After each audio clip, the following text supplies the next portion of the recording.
You're listening to Prosperous Coach Podcast with host Rhonda Hess, helping you to choose a smart coaching niche and launch your coaching business with confidence. Hey coaches, you have heard that you need to build the know, like, trust factor with your target audience before they'll hire you, and it's true.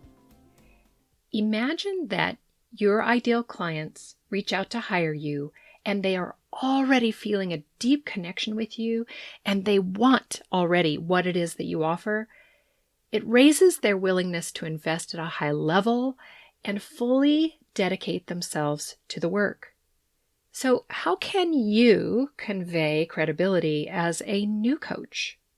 And that's what today's episode is about. You can find the show notes for this episode at prosperouscoach.com/85. So to answer that question, how can you convey credibility as a new coach? Let's turn this thing around. Shifting your perspective on the problem is nearly always the best way to solve problems. What inspires you to feel that a resource is trustworthy? You're listening to this, I bet you heard about me from another coach, or maybe you saw something posted somewhere. If this is your first episode, you might not feel trusting of me. But if you've been listening for a while, and if you're looking forward to these coming out every Tuesday, my guess is your sense of my credibility has been building and trust is growing. Some people say that it's things like credentials and years in business or reviews and testimonials that convey that trustworthiness. And sure, absolutely, those things do help. But there's something that grabs attention and builds trust even faster than credentials, years in business, and testimonials. I hear constantly from clients, prospects, and fans of my podcast that they feel like I'm speaking directly to them. Someone wrote me today saying, I'm beginning to think your podcasts are written for me. And that is your goal. As a coach running your own business, you want that kind of reaction. See, people will trust you if they feel understood by you. And this is the territory where brand new coaches or coaches in their first couple of years can get real traction. As a new coach, you're going to be unlikely to have loads of credentials or lots of relevant testimonials at this point. You haven't had the chance to build up social cred online, and you don't have that word of mouth thing going for you yet. So instead, put your attention on knowing your audience from the inside out. I just received an email from a company that wants to promote my podcast. Yippee! Well, it took me all 5 seconds to decide to toss that email. Not only did they not even use my name in the email, but I could see that they had not bothered to research me at all. It's arguable that that person knows little about the challenges and goals of podcasters based on what they said in the email. To me, marketing like that is a stupid and wasteful way to develop a business. Don't ever do that, you guys. I get countless requests to connect on LinkedIn from supposed experts pushing out blasts to all coaches and promising to help them get a steady stream of clients. And again, it's clear from what they wrote that they don't understand coaches. They haven't bothered to look at my profile. They searched the word coach and then they just blasted out that same basic message. And everybody who approaches me like that gets summarily blown off. But what if those same people had approached me differently? What if they had actually studied their target audience? What if they had actually found out what it is their audience wants so much that they'll invest in help to get it? And what if they went further into that research to really understand what's going well, what's not going well, what are the big obstacles, what are the big visions? What if they had bothered to make their profile and their website really speak to that audience in a really connective way. And what if they had actually looked at my profile, actually gone to my website, and maybe even actually listened to my podcast, or in the person wanting me to buy their service to get a steady stream of clients, what if they'd sort of scratched their head a moment and said, wait a minute, this coach is helping coaches, and she's been in business for 20 years.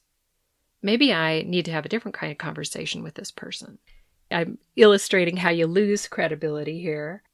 What you do want to do is do your homework. Your current and future clients are your most important asset in your business, besides yourself. You want to treat them with great respect and speak to them with relevance. Here you are, a coach. You're someone who loves people and you want to help them to achieve something grand. Well, before you throw up your website selling coaching, take the time to choose a specific target audience. Research that group lovingly and then speak their language in every aspect of your business. This concept of speaking your target audience language and then contextualizing all of your copy, your offers, your messages to fit them like a glove is the crux of everything that I teach coaches. It's about stepping into your audience's shoes. And that's because that builds credibility quickly. And in today's marketplace, you absolutely need credibility to grab attention, inspire a belief that you can help them, and motivate their investment in you. You really can only show that you know your audience in your social posts, content, web copy, and offers if you have already narrowed to a specific, unique group of people who are seekers, people who naturally do invest in their own personal and professional growth. And I've done podcasts and blogs about this topic a lot. I'll have some links in the show notes today. The broader you are in your audience or niche, the less likely you'll be able to build trust quickly. Many typical niches that coaches choose, such as helping people get unstuck, transition, do self-care, or build confidence, don't inspire investment because there's so much free stuff out there on those topics. So you need to do more than just to choose a coachy topic as your niche. The way that you narrow and the way that you articulate your coaching niche really matter, guys. It's an art. And also, it's a strategic process that deserves your time.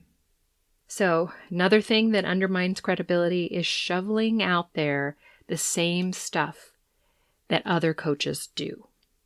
Now, for more information about how not to undermine your credibility, but rather to build it, consider listening to a few of my past episodes. There's one called Why is Coaching a Hard Sell? I mention this often because, as far as I'm concerned, if you want to understand what I'm really teaching, you have to experience this particular episode. It's at prosperouscoach.com/7. And also consider listening to the whole Coaching Business Checkup series. And you can find that at prosperouscoach.com/checkup. Those episodes are about strategy and the many, many ways you need to be strategic in order to have a going concern, to have a business that pays you well, that you love, that really serves a lot of people, and where people, because they feel you're credible, will send others to you. So what will you do this week to narrow your audience if you haven't already, or to research them thoughtfully if you haven't already, or to show in everything that you do that you understand them? Stay inspired and make things happen.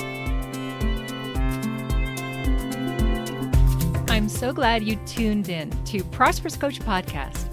Please share this episode with other coaches. And if you're listening on the iTunes podcast app, review this show. Joel Bass did my theme music. Thanks, Joel.